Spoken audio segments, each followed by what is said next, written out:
के हाथरस में मौत के तांडव की तस्वीरें तो पूरी दुनिया ने देखी। हाथरस में जो कुछ हुआ उसकी चर्चा हर देशवासी की जुबान पर है। मौत वाली प्रवचन में काल के भयावह चीत्कार और 125 लोगों की मौत ने पूरे देश की आंखें नम कर दी हैं। हाथरस में हुए हादसे से सबक लेते हुए अब उत्तराखंड सरकार ने बड़ा कदम उठाया है।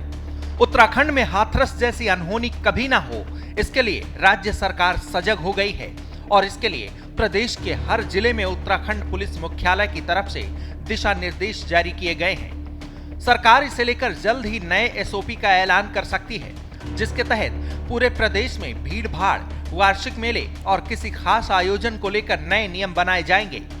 हरिद्वार जिला प्रशासन की तरफ से भी इन तैयारियों को लेकर कमर कस ली गई है।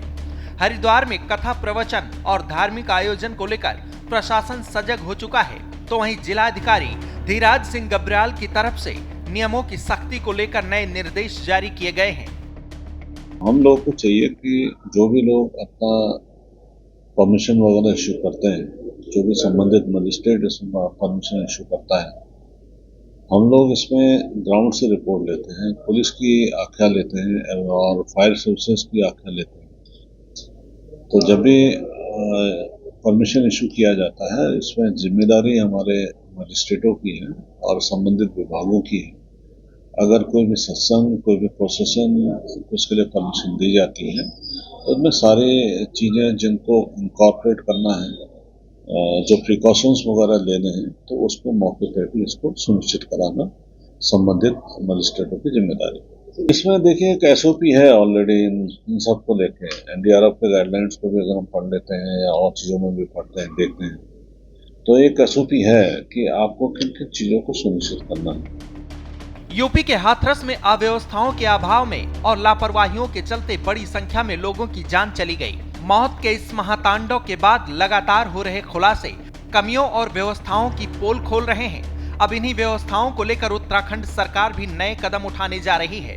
एडीजी लॉ एंड ऑर्डर की तरफ से सभी जिले के प्रभारियों को निर्देश दिए गए हैं, जिसके तहत किसी भी आयोजन की अनुमति से पहले भीड़ नियंत्रण की व्यवस्थाओं का जायजा लेना जरूरी किया जाएगा। अगर क्राउड मैनेजमेंट की पर्याप्त व्यवस्थाएं नहीं है तो एनओसी जारी नहीं की जाएगी। हर जिले से एक एसओपी बनाकर मुख्यालय भेजने के निर्देश दिए गए हैं। जिले से मिली एसओपी के अध्ययन के बाद प्रदेश पुलिस मुख्यालय में तैयार की जाएगी विस्तृत एसओपी। आयोजन के लिए एनओसी जारी करने से पहले थाना प्रभारी खुद जाकर क्राउड मैनेजमेंट और आयोजन स्थल की संवेदनशीलता की जांच करेंगे। आयोजन स्थल की भीड़ क्षमता, एंट्री और एग्जिट गेट, पार्किंग की सुविधाओं की गहन जांच के बाद ही एनओसी जारी की जाएगी। क्षेत्रीय मेले, धार्मिक आयोजन और किसी भी तरह के कार्यक्रम की अनुमति के बाद ही आयोजित किए जाएंगे। जिला प्रभारियों को छोटे बड़े आयोजनों को लेकर एसओपी तैयार कर जल्द से जल्द पुलिस मुख्यालय को उपलब्ध कराने के निर्देश दिए गए हैं। जिले में हर साल होने वाले मेले, त्योहारों और अन्य अवसरों पर आयोजित होने वाले कार्यक्रमों का वार्षिक कैलेंडर तैयार कर उसके मुताबिक ही आवश्यक पुलिस बल का प्रबंध कराने के निर्देश दिए गए हैं। अगर कोई बिना अनुमति के किसी तरह के आयोजन करता है तो फिर आयोजक के खिलाफ कानूनी कार्रवाई करने के निर्देश दिए गए हैं।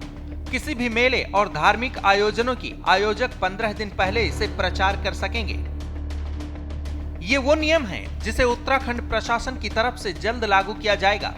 उत्तराखंड को देवों की भूमि कहा जाता है। मौजूदा समय में उत्तराखंड में 4 धाम यात्रा चल रही है और लाखों की संख्या में श्रद्धालु देवभूमि आ रहे हैं। साथ ही उत्तराखंड में हमेशा ऐसे धार्मिक आयोजन भी होते रहते हैं जिसमें हजारों लाखों की संख्या में लोग शिरकत करते हैं।